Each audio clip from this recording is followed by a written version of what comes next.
ఇప్పుడు నా ఇది నా 2 రొమ్ములు, ఇది ఎవరికైనా తెలుసమ్మా, ఇవి నా 2 రొమ్ములు. ఇప్పుడు నా ఇంట్లో ఎట్లా ఉంటానో నేను అడుగుతానా, ఇవి నా 2 రొమ్ములు, ఎవరికి ఎన్ని తెలుసు?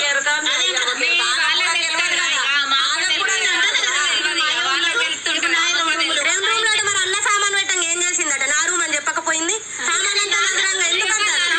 అదే మరి ఇప్పుడు అన్నని మాట్లాడకనైతే నేను అనలే కదా. వాళ్ళ అన్నతోటి మాట్లాడుకో, మీ అన్నతోటి మాట్లాడుకోవాలి. మీ అన్న ఏడుంటే నేను ఆడుంటా, గుడి చేసి ఉన్నా నేను ఉండాల్సిందే, ఆడ ఈడున్నా ఉండాల్సిందే, అంతే. నా తప్పేం అంతే కదా. ఇట్లా ఎట్లా అని అడుగుతాను.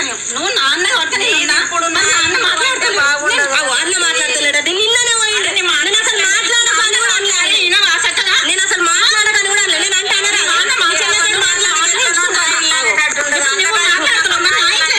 అనరా రామి అనేది నువ్వు అన్న కలిసి ఉన్నాక నా ఇల్లు నడుతుంది.